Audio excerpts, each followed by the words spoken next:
Hello, everyone, again. It's my pleasure today to introduce our speaker, Dominikus Noll.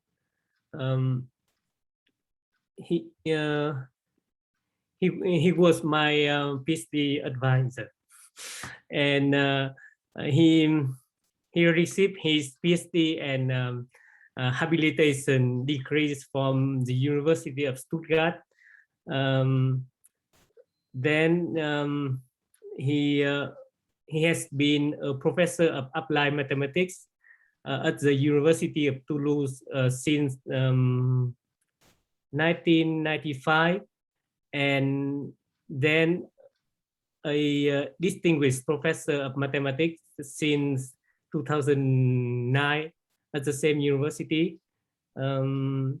He is also a co-inventor of the synthesis stone H-infinity shaft and SysStone in MATLAB software. Today he is going to talk about alternating projections. Dominic, it's your stage now. Yeah, thank you, Min, for the introduction. Yeah, I'll start with a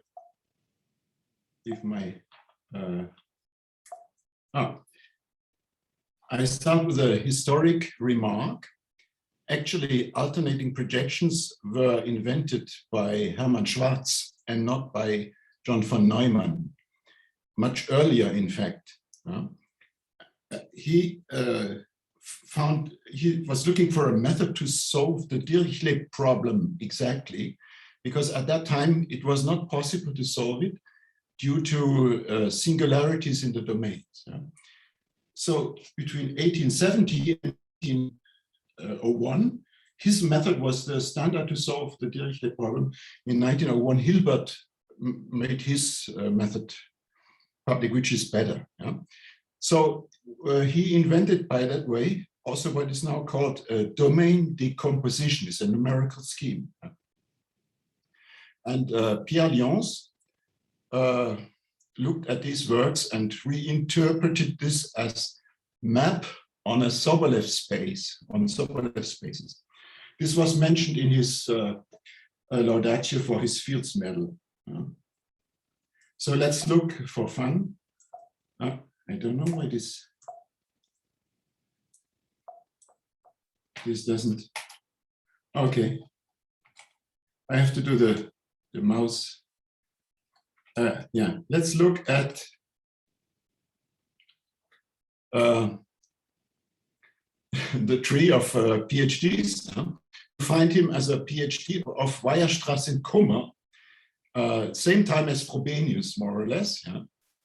And he is, of course, known for Cauchy-Schwarz and for Fxy equals Fyx, Schwarz theorem, also Pick-Schwarz theorem. And he's quite inventive, alternating projections. He gives real proofs. The Weierstrass school is the one which does epsilons and deltas, and from here on we have proofs in the modern sense. And his most famous student is Fégé, Leopold Fégé. I don't know, is it pronounced Fégé? Heinz would know. Who sorry, we know from Fégé monotonicity, of course. And he has many famous students, also Paul Erdős and John von Neumann. Sorry, Dominic, it seems we don't see your slide. We still see the first slide. We still see the first slide, and it seems I will have to go out and so can you see this slide? Yes. Much better. Probably if the problem is the okay. Yeah, go ahead. So here it is. Okay. Yeah, probably Control L would help. Genealogy, of course, there's some fun here, right? You can see famous names here like Weierstrass, Kummer, and Schwarz is their PhD. Frobenius at the same time. Okay, let's go on. Of course, his method was quite well known in Germany, but also in Europe. For instance, Sobolev writes about it in the 1930s. So for John von Neumann translated his lecture notes into English and from there on, it became his method, because in his lecture notes, he does no citation. He has no citation there. So people started to believe that he invented this.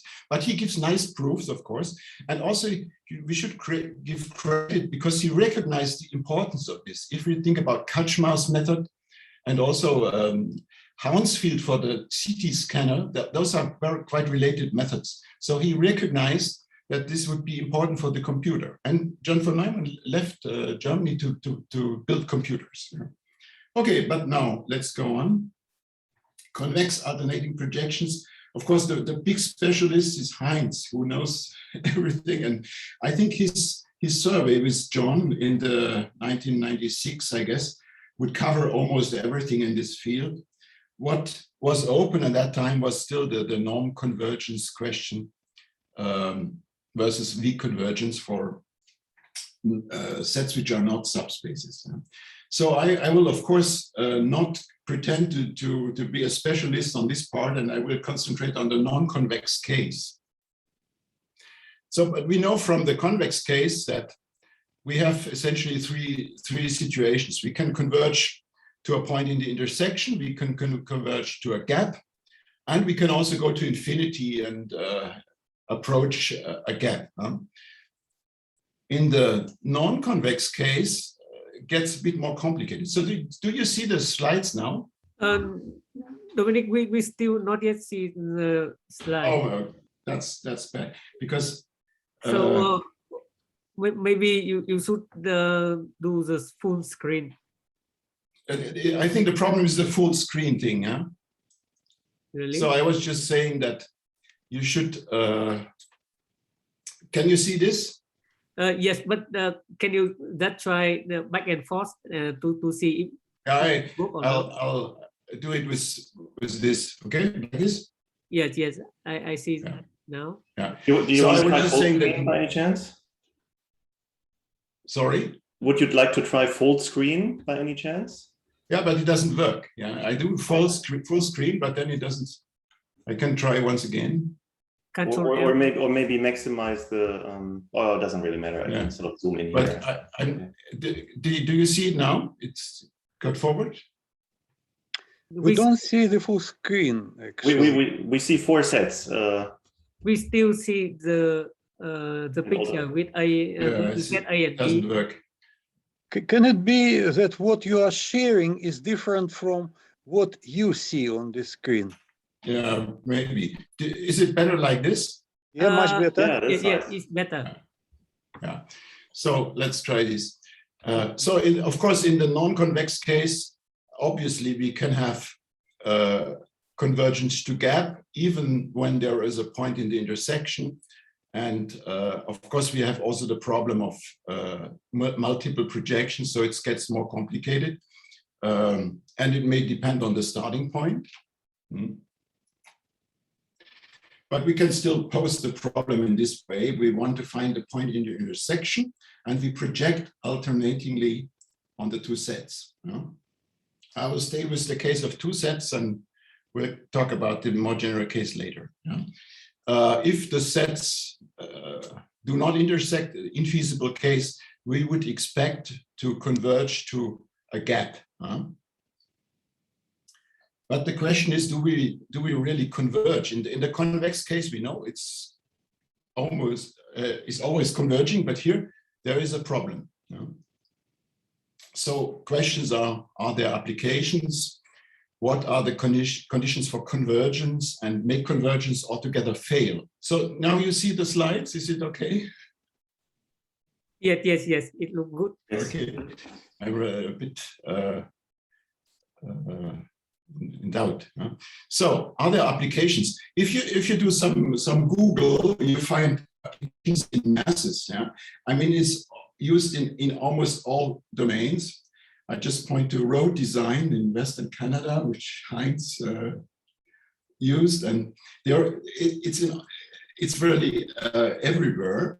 And in many cases, it's non-convex. In most cases, non-convex. I'll talk a bit about phase retrieval later. And even there, you have many sub-branches. So there are applications, and it has been applied for many years. without proofs in the non-convex case. So failure of convergence, that's the first thing to observe. Well, if you think about the case where the distances shrink, A and B are the sets and AK, BK are the alternating sequence. If the distance between the sets shrinks and also the step size shrinks, then by Ostrovsky's theorem, the set of accumulation points is always a compact continuum. So compact, well, bounded sequence, compact and connected. And with Heinz in 2013, we constructed the first case where it's not singleton, where we don't have convergence. And the construction is here, a beautiful plot made by Heinz. You just build a spiral, you spiral in towards the circle, and you make the steps shorter and shorter. And then you say the first is, and third and fifth is A, and the second, fourth, and sixth is B, and so on. So then these sets give you an alternating sequence which has every point on the circle as accumulation point. So something goes wrong here, we don't converge. And we did another example 1 year later. This helps also for Douglas Watchford. I'll talk about this later. So for map is you take the outer spiral and the cylinder, and it converges. Every point on the circle on the bottom is an accumulation point. So no convergence here. Something goes wrong here as well. So when I was I generalized this a little bit with Heinz. You can do, in fact, but we never published this. You can do all sorts of limit sets. You can, for instance, the Koch snowflake, you can generate it as a limit set of alternating projections. In fact, any piano set can be, but okay, this is just for fun. So convergence under transversality. So in 2008, Adrian Lewis and Jerome Malik proved that if you have two C2 manifolds which intersect transversally in the sense of René Thom, and the original sense, so that the tangent spaces span, some of the tangent spaces span the space, then in a neighborhood of a point in the intersection, you converge with linear speed, with R linear speed, in fact. So the intersection attracts the alternating sequence, the convergence is linear.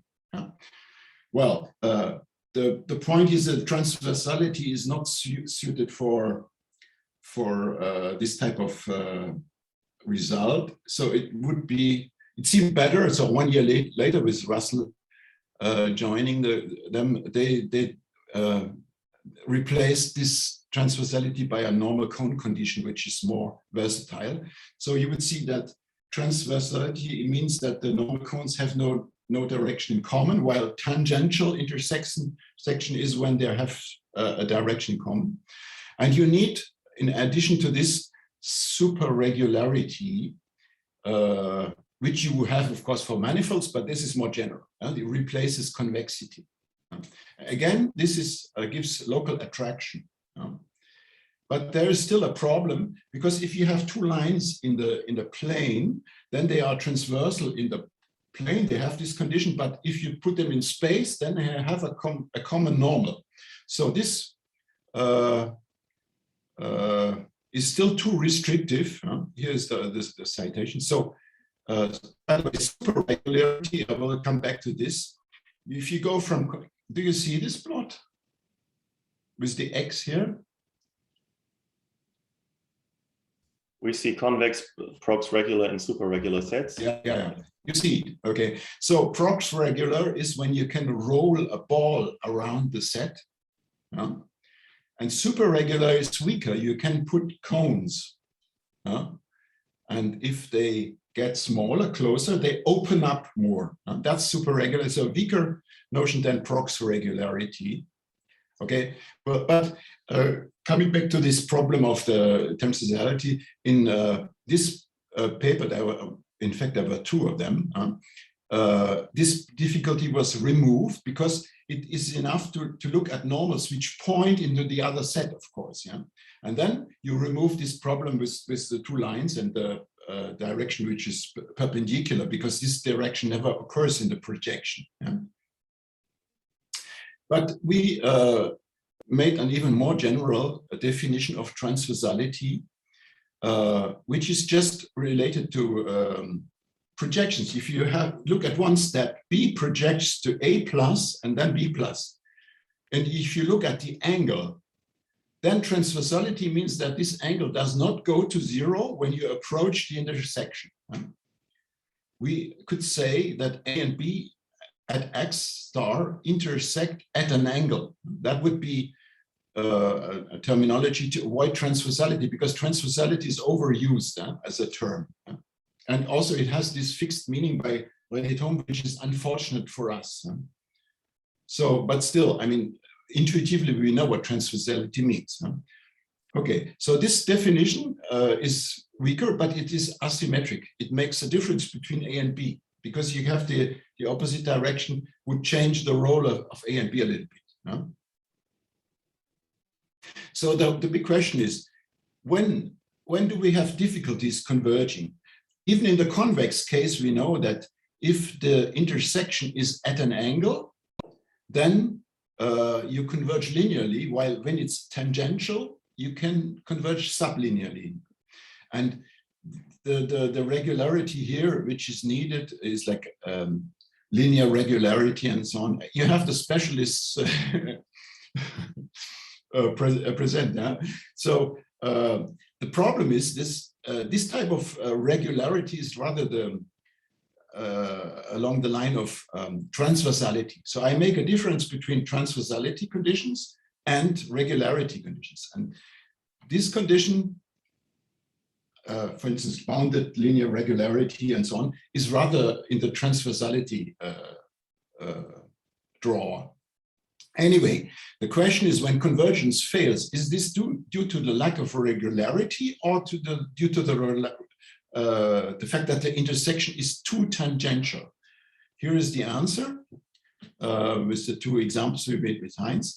This case here is very bizarre, because here we have transversality in this spiral thing here on the left, while the case with the cylinder, we have regularity. The cylinder is convex, but here the intersection is too tangential. It touches too fast.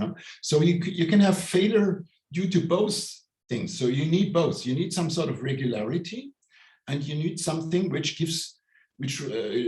governs the mutual position of the sets. Okay. So how to deal with tangential intersection? So what we did with Aude Rondepierre in 2013 is we said, well, what is tangential intersection? That's when you move towards the point, the angle gets smaller, but also the distance. Yeah? While transversality would mean the angle stays away from zero. If it's tangential, the angle gets smaller. Yeah? So we say both shrink to zero as we approach the intersection. And that gives the definition, because if this happens in a controlled way, then we can do something. Yeah? So here's the basic definition. If the angle shrinks, but not too fast, it must be related to the R. The R is the distance. Yeah? So both shrink, but in a controlled fashion. And we say this is the angle condition. Yeah? And there is an exponent, omega, which tells us how fast this shrinks. Yeah? And this omega has a certain range where this makes sense. If it's too big, then it shrinks too fast already. Yeah? So this is the key condition which we use instead of transversality. Yeah? And in 2013, we only did the feasible case. So this last year, I looked again at the infeasible case, and the condition is the same, only related now to the distance, to the difference with the gap. Yeah? This is exactly the same. Huh? Instead of sinus, you can use sine squared, you can use 1 minus cosine. That's why we came up with the omega. Huh? So, and also you have to define what a gap is, but that's quite obvious. A gap is the analog of a point in the intersection. We ask, does a gap attract a sequence? Now that's will come up a little later. Huh? So the generalization of this is quite straightforward to gap case. Yeah.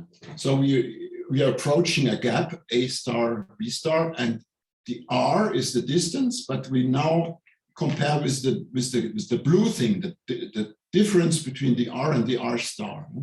And it gives exactly the same condition, angle condition.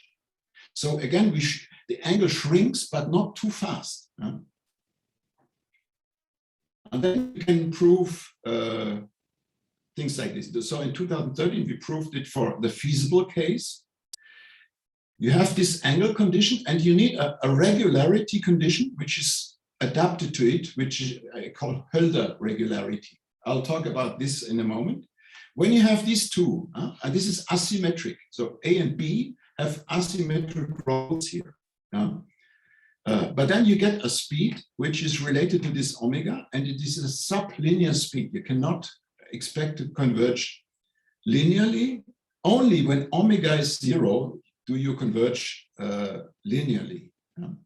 And this gives us back the case of transversality. And the interesting point is that our conditions are weaker than the ones we had before on the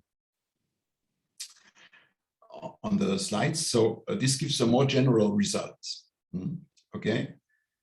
So, and then also we proved that if the sets are sub-analytic, then this angle condition is always satisfied. In fact, sub-analytic is,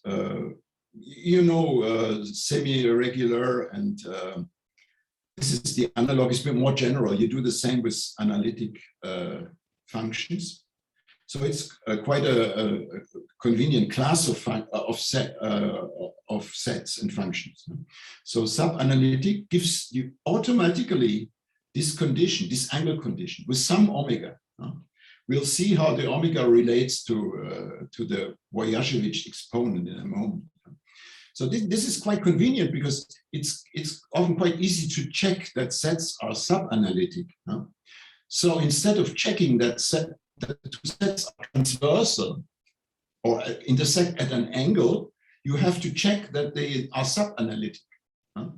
That's a big advantage because in practice you can never check or almost never check transversality because you need to know the point where they intersect. And you can relate it to the function, which is indicator plus distance squared. If this function has the Lojasiewicz inequality, satisfies the Lojasiewicz inequality with the exponent theta, then this omega is 4 theta minus 2. So this works also in the gap case. So we are in business for sub-analytic, even for sets which satisfy a Lojasiewicz inequality, where the distance function satisfies the Lojasiewicz inequality. So here are convergence results. So I reconsidered the gap case last year because we had it first only in the feasible case. So you see a difference. If you take the same theta, you see, of course, a difference between the rate in the feasible case and in the infeasible case. So here we have 2 theta minus 1, and here we have 2 theta minus 3/2.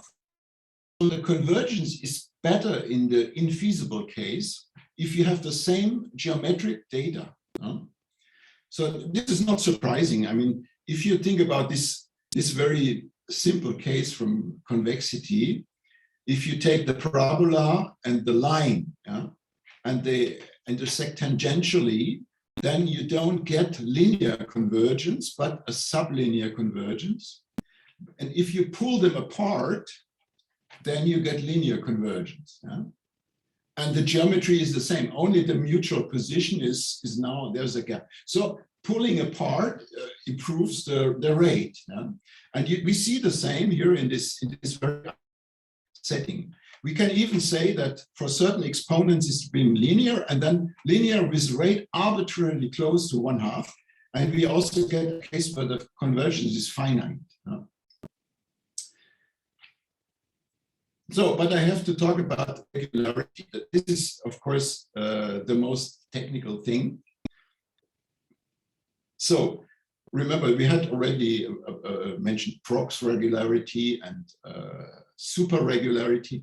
And where does this come from? If you have a convex case, then if you look at a projection triplet, you see that this angle is always bigger than 90 degrees. Huh? That's convexity. Now, if the sets are non-convex, then this angle can be less than 90 degrees. So in a sense, the set B comes back. Huh? It comes back on you because it's non-convex. And if it comes back too fast, then this may endanger convergence. Huh? And super-regular says that it should not come back too fast. Yeah? So you put a cone, well, an ice cream cone on this perpendicular in B on the set, and a neighborhood of the point X star. This is the red thing. And inside this cone intersected neighborhood, there should be no other point of B. That's super regular. And if you get smaller, then this cone opens up. Huh? So the aperture of the cone gets smaller when the neighborhood gets smaller. And obviously this is the X star, the red dot. Yeah? Okay, still not working. So, but of course, if you have something like this, then it fails, because here you will be, if you get close enough, this cone will always hit the set. Yeah? So here is a corner, and a corner is not regular, and super regular implies regular, Clark regular, and this cannot be super regular. But our notion of regularity can manage this case also, because we do not draw the neighborhood around the point X star, but around the point from which we are projecting. So it's the same idea as in Heinz's approach. You need the other set. If you use the other set, you can be much more subtle here. You can relate it, of course, to a cone pointing into the other set. And then you can shrink this neighborhood with the distance. Yeah? And you only claim that in this cone, there is no other point. Yeah? And it happens now, it works, even for a corner. Yeah? Because if you get smaller, this opens up, but you are closer, so the neighborhood shrinks also. So in super regular, and also in the variant which Heinz and Russell and Sean were using, you still relate to the distance to this fixed point B star. Yeah? So the aperture shrinks, as you could say, as a function of this delta. In Hölder regularity, we quantify this. Yeah? We say that the cosine is like r to the sigma for some sigma. R is always this distance. And what makes the big difference is that you relate it to a shrinking ball and not to the fixed ball around B star. So we can even enter into corners with this. So our regularity does not imply Clark regularity. So I'm not sure whether it can still be called a regularity, but anyway. So, but it is of course tailored to this case. I admit that it should be in different contexts. Maybe it's not very useful. It's tailored to alternating projections, of course. So yeah. And in the gap case, you just have to relate it to the r minus r star, but you still have, but here we lose some of our advantage because we still have to have a ball which connects the two sets. And if there is a gap, this ball will not shrink. So the regularity is a bit harder in the infeasible case. Anyway, and we can also deal with things like this. If you remember x to the 3/2, if you put a soap bubble on this surface, it will get smaller and smaller. If you put it further down, the soap bubble will have to have a smaller radius, and in the origin, it disappears. You cannot place a soap bubble here in the origin. So this is a vanishing reach. Yeah? And we can still deal with vanishing reach or shrinking reach. And of course, if the reach stays positive, then we are in the Prox regular case, then we are Hölder regular. But even in this case, we can still, with the help of the other set, be Hölder regular. Yeah?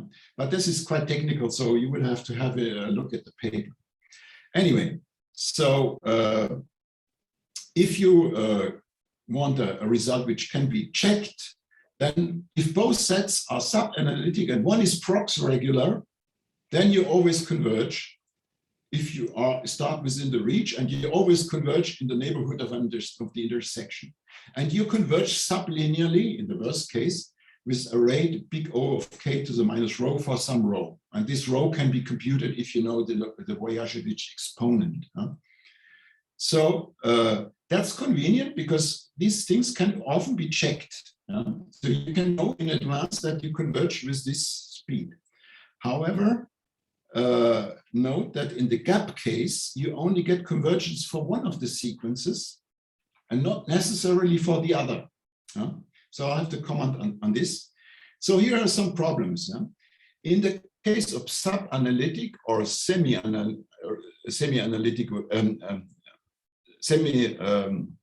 algebraic sets, you would of course expect to be able to do this without any regularity, but it's open. Can we drop regularity in the case where both sets are sub-analytic? Not clear. What I would like to see is a case where we have two Prox regular sets, compact, let's say, and two shrinking sequences with intersection, and we do not converge. And that would be the best possible counterexamples. Otherwise, you would have to prove that it always converges if you have Prox regular sets, and I don't see this.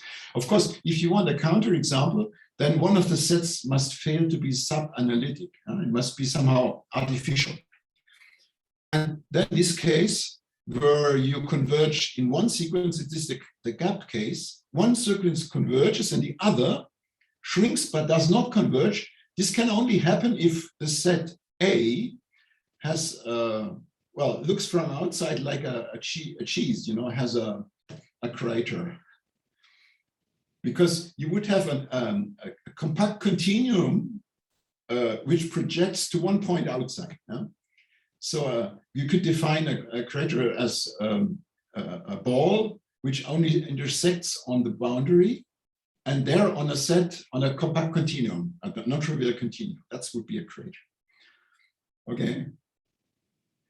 Let's look a little bit at phase retrieval. Yeah. I still have something like 10 to 15 minutes, so I can. Yeah. Okay, phase retrieval means reconstructing physical domain signal from measurements of its Fourier magnitude. But only, so you know the absolute value of the Fourier transform, and you don't know the phase. So that's why you want to retrieve the phase from a certain number of measurements. And this is underdetermined and ill-posed. You can check this by yourself. If you take two completely unrelated images, like this is the turtle and this is the wasp, and now I start mixing the images, I take the phase of the turtle and the magnitude of the wasp, like this, and if I take the phase of the wasp and the magnitude of the turtle, I get that what's on the left. So the phase is what determines the essential part of the image. The magnitude gives you very poor information, and yet you have to reconstruct the image from the magnitude. So this is a very hard problem. And it is difficult, and for this very reason. So some history. So in 1912, Max von Laue in Munich proposed to use X-rays to visualize crystal structure via diffraction. And that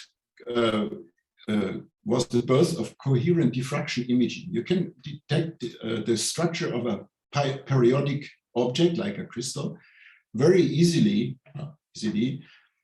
from its diffraction image, which is an X hat absolute value, because you only measure the energy of the photons. So in Munich, they put this to work immediately. Well, Max von Laue was a theoretical physicist. He got a Nobel Prize for this. But many years, almost 40 years later, David Sayre, a crystallographer, argued that you could also do this for non-periodic objects. And then the Fourier spectrum would be a continuous spectrum, and it would be much harder. He argued that you have to sample twice the number in every direction, it would work, but there was no method. So the guy decided to participate in the development of the first Fortran compiler, because there was no, you couldn't compute. In the meantime, Gerchberg-Saxton algorithm came up. This was the very first method to do this. And more than 40 years later, this David Sayre was back to CDI. Just to give you some ideas, I picked this up, this is about 2017. With coherent diffraction imaging, you can go almost to a nanometer if it's inorganic. For organic, you have, as the specimen is typically destroyed, it will be a bit bigger. And then there is also competing techniques like fluorescence microscopy and electron microscopy, which have these resolutions actually. So here is Max von Laue and David Sayre and Saxton when they were celebrating 40 years of Gerchberg-Saxton. And here is the method. Your estimator is X, you compute the Fourier transform, and then you correct the magnitude with the M, which you know. And in the other step, you back transform in inverse Fourier transform, and then you correct your prior. You have a prior information set. You need to add prior information, pattern, I would say, and then you can retrieve. And both steps are projections. So it is an alternating projection method. That's why I'm talking about it. So it came up in 1972, but there was no convergence proof till 2013, when with VAOpt or Untitled we get the first for the feasible case. So what is the idea here? The solution is not unique, so you want to add a prior or pattern which makes it unique. That would be the ideal case. But if this doesn't work, then you would at least hope to put up the alternating projection sequence to converge to a unique solution. That would be second best. And if you have noise, then of course, it may be that your pattern and your set B do not even intersect, but then you would like to have a unique gap, because that would also point to a unique phase retrieval. And then again, you have to compute it, so you hope to converge to a gap. And typical priors are, well, you can have a second or more Fourier planes. You can visualize from several positions. You can have a known support. You have a mask where you know your image is sitting, or you can have sparsity, sparse pixels or sparse phase and so on. And in 2013, we proved convergence, local convergence for the feasible case. If the set you add, the prior set A is also sub-analytic, because the set B is by construction sub-analytic, also prox regular. If you're close enough, the projection is unique. So you converge with sublinear speed, and it's guaranteed. And in the gap case, which I did last year, I made a definition because that's a bit more complicated. If you look at the origin is as a prior guess, is not a good guess because it has no angle. So the worst guess you could make is 0. And if you have a guess which is closer, the distance of 0 to the set B is m, the norm, Euclidean norm of your magnitude. No? So then, if you have a guess which is better than this, then you converge to a gap. Yeah? And in the sense that the x's, the y's, so the phase retrieval is unique, but you can have several priors. It's not guaranteed that the priors also converge, but they all have the same phase retrieval. Yeah? And that's just because when you start from such a guess, you stay within reach of the set B. So that's strange, right? Because we have only one of the sequences which converges and the other we don't know. So this is, by the way, called tchography if you have more than one view. And the first, historically, the first case considered by Gerchberg-Saxton was exactly this. You had two planes, and there you converge if you have a guess better than 0. And you converge with this sublinearity to a gap, to a unique gap.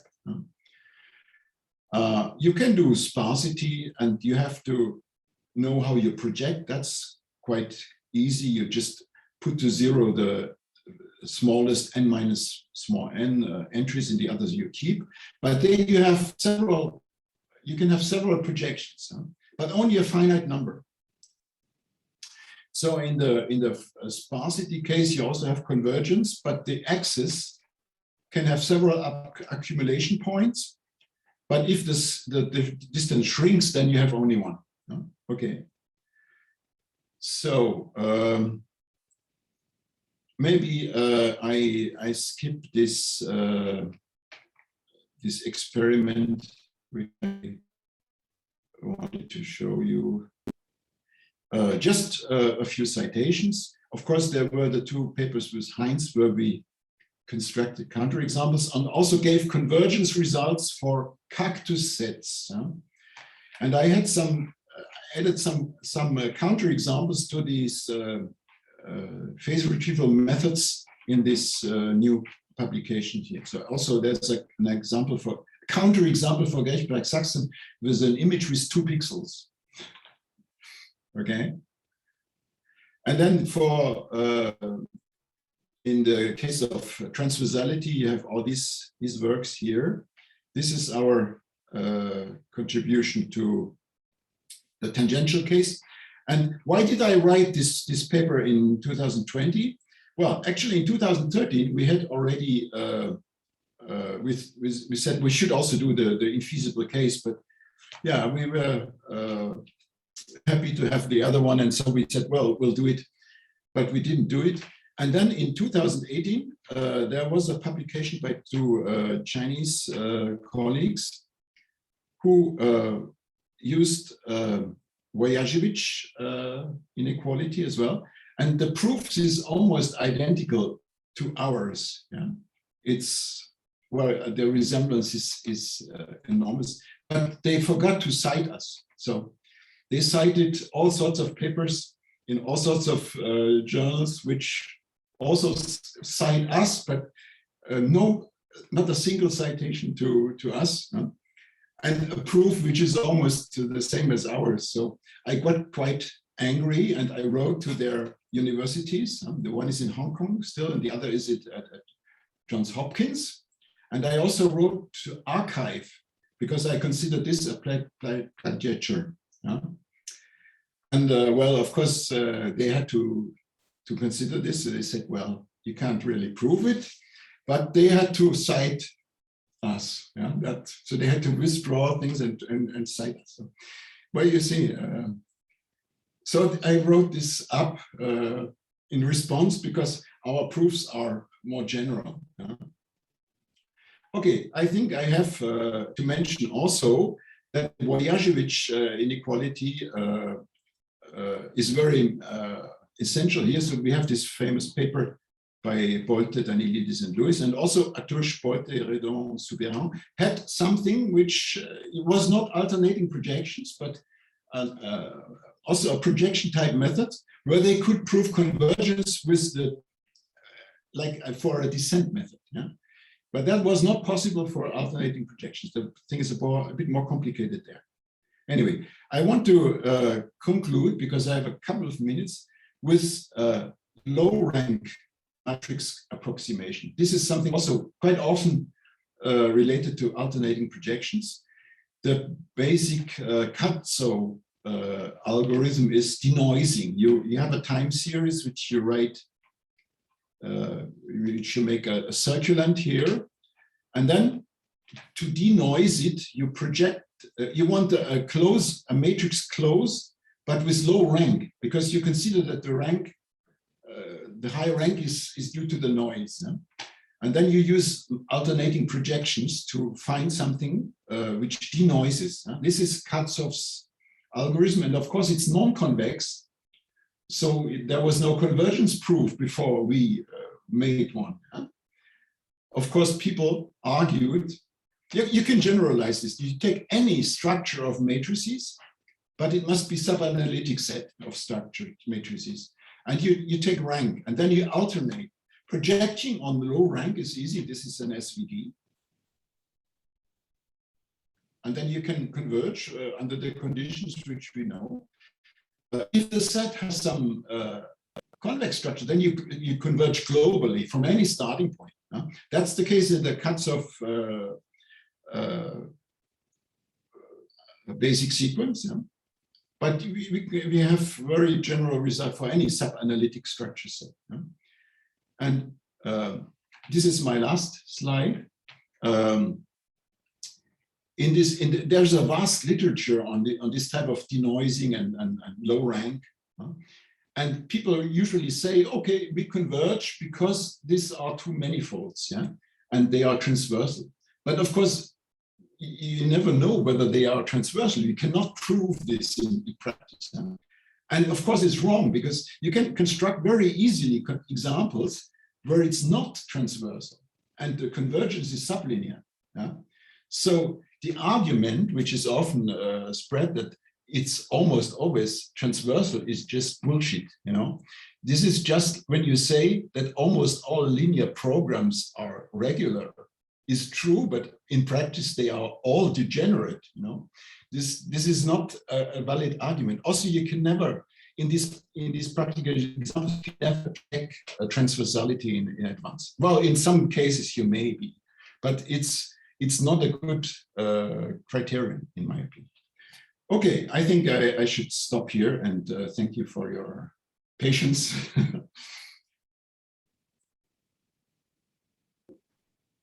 Thank you, Dominic, for your nice talk. And now it's time for discussion. Anyone, if you have question or comment, please unmute yourself and say with Dominic.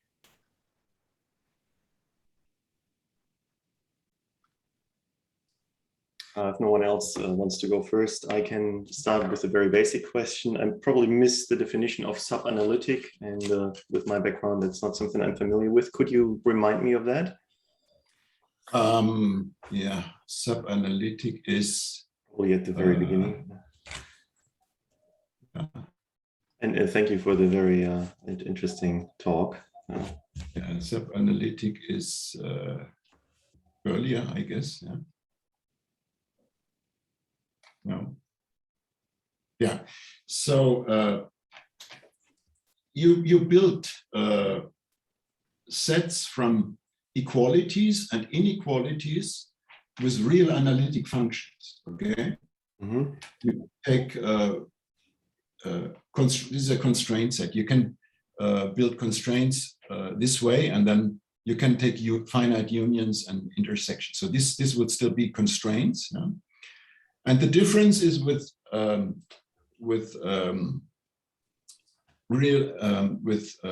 semi-analytic. So if you take polynomials, then you are in the semi-algebraic. Yeah? So if you take polynomials, then you are semi-algebraic. And if you project, you would be sub-algebraic, but sub-algebraic and semi-algebraic is the same because of the quantifier elimination theorem, right? Mm-hmm. So that's what makes semi-algebraic so interesting. But this class is larger. Yeah?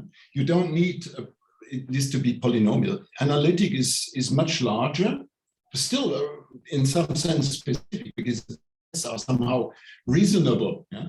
These spirals, which I showed you, are not. Yeah? So a spiral is something a bit pathologic, but it's the projection of a semi-analytic set, but not of a bounded. Yeah?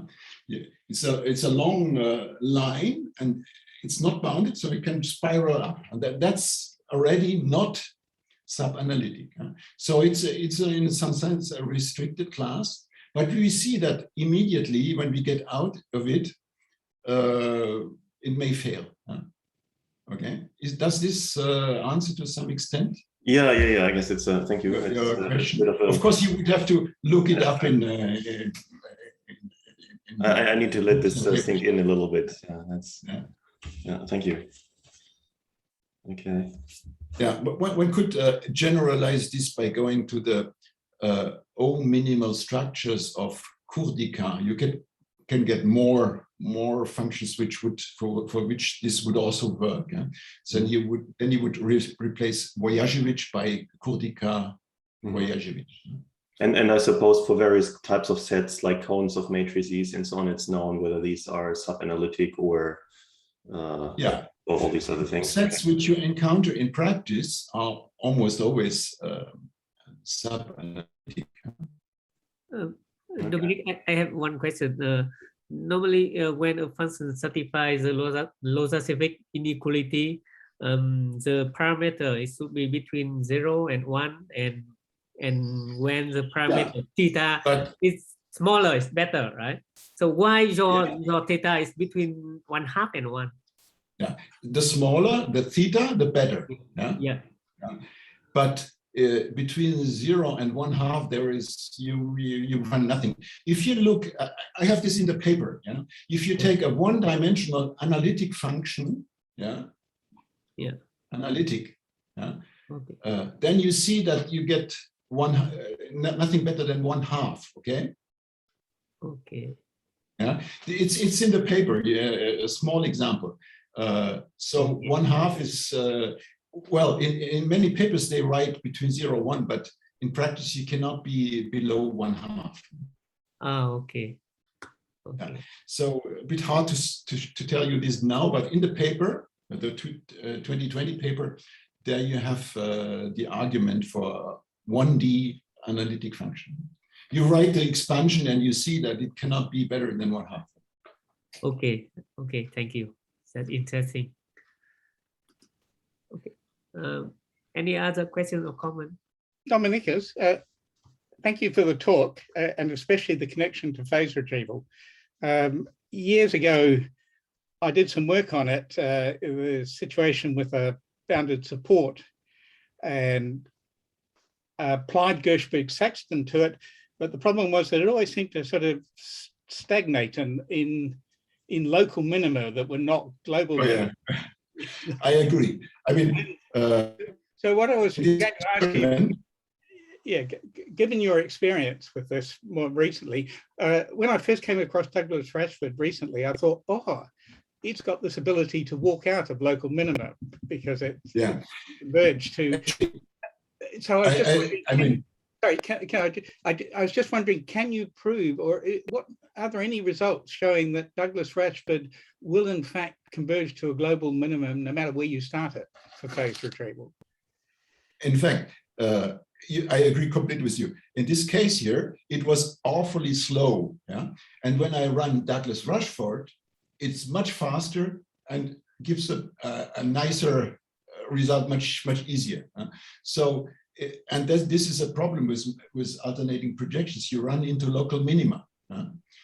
Still, there are cases where they work better than Douglas Rashford. Rare, but I think Russell Luke has looked at this quite closely. But for Douglas Rashford, I think big convergence question is still open. There are cases where, I mean, I'm not the specialist anymore. You guys know better, but it's still difficult to prove convergence. There was I saw a relaxed version of it, which converges, which always converges, but this explores less the space. Huh? What you mentioned is that this chaotic behavior of the Douglas-Rutherford in the beginning is an advantage because you get surprisingly good solutions sometimes. Huh? But proofs, I mean, very hard. With Heinz, we proved this for cactus sets, and then there was Fan, who has a very good result, but also under transversality. Huh? Thank you. Thanks. May I intervene for a second? Yes, please. So thank you, first of all, Dominique, for your presentation. It's nice to refresh memories of this good stuff, which is one of my favorites.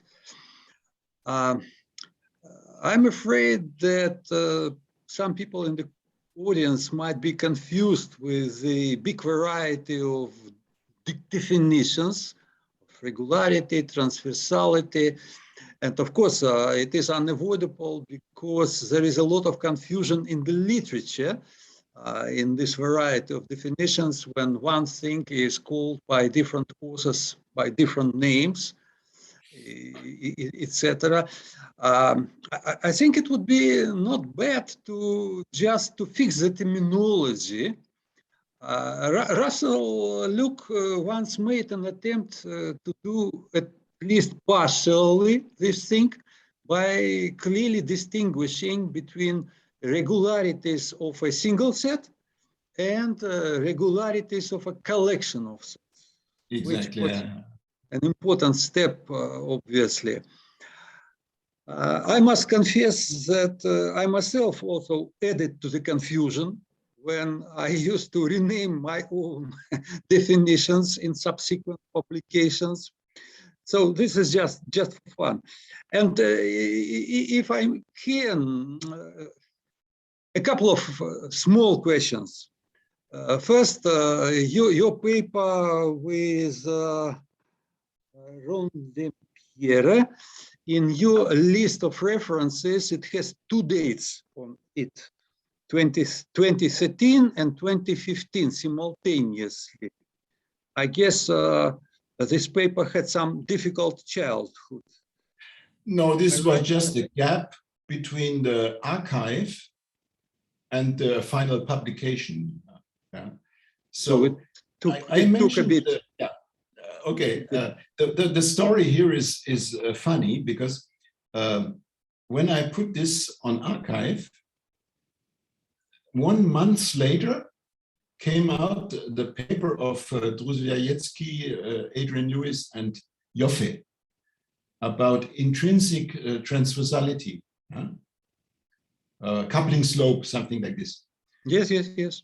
So I remember that paper. And I immediately recognized that their notion is weaker, is stronger than ours. So our result is stronger.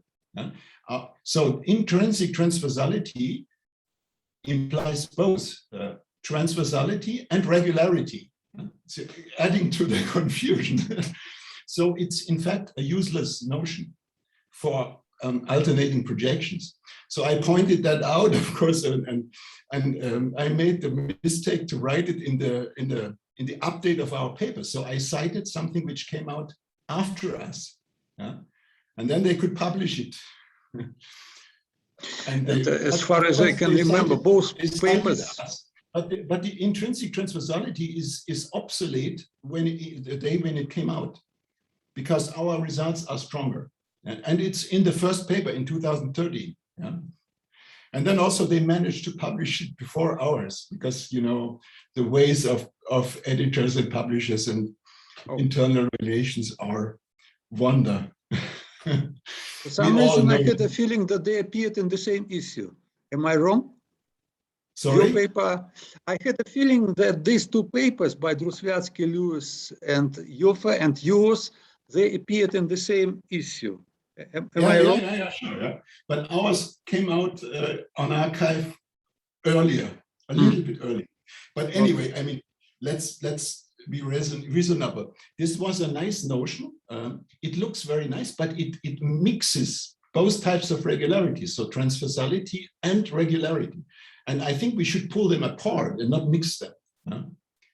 But I agree, this is Pandora's box regularity. I agree completely with you. And I'm certainly not the specialist. And I try to make it really tailored to projections. And there we see two types of conditions.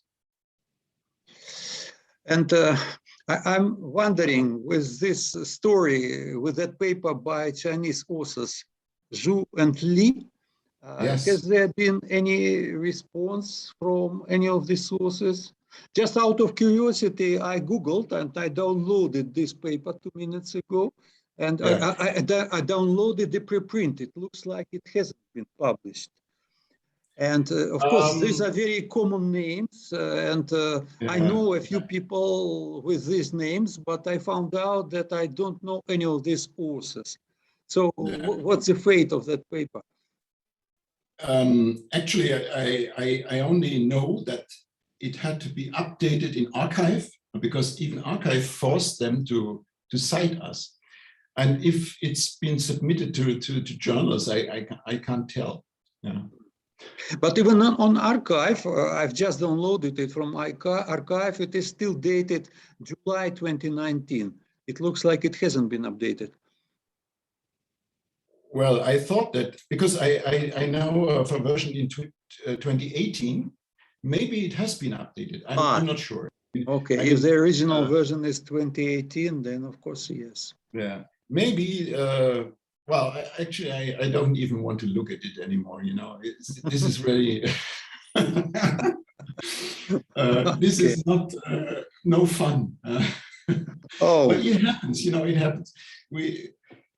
I mean, I know their supervisor in Hong Kong, they wrote to me and was kindly, partly apologetic, but also said that they argued that they found it independently, you know, and he could not, and he told me that it would have been easy for them to see what was already published. Nowadays, it should be easy to find existing publications. It was much harder when I was younger. You had to know your library quite well and your stuff. Now you just it's impossible to not find these publications. Yeah, but they managed. So he apologized for this a little bit. But whether they maintain it or not, I don't know. They have to publish and publish and publish. This is their world. Yeah, I know that the pressure on young people is so enormous, and that's part of the misery. I agree. Especially in that part of the globe.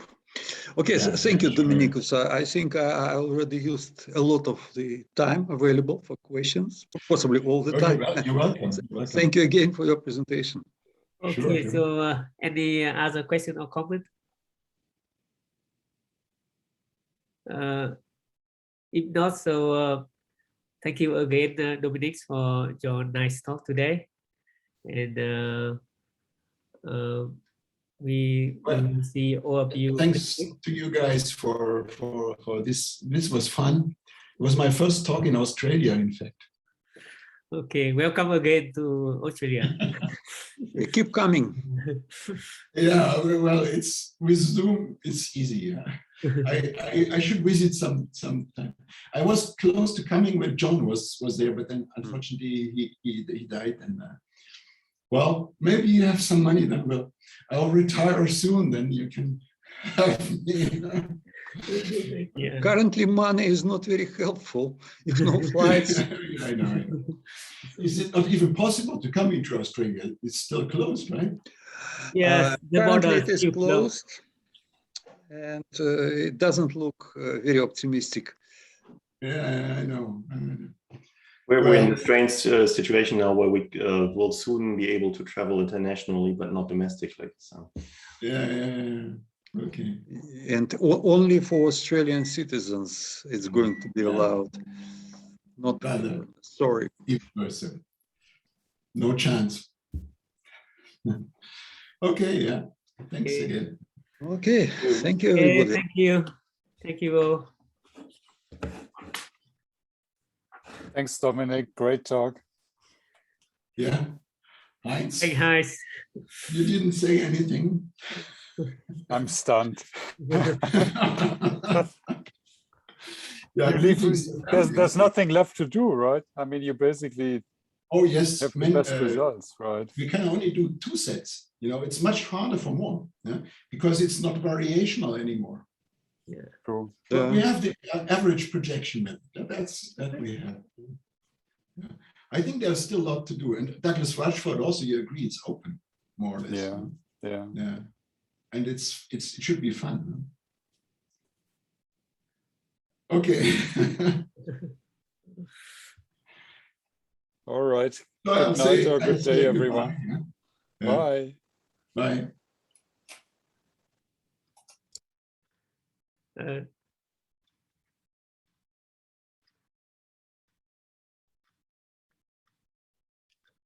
All right. Bye-bye, everybody. Bye-bye.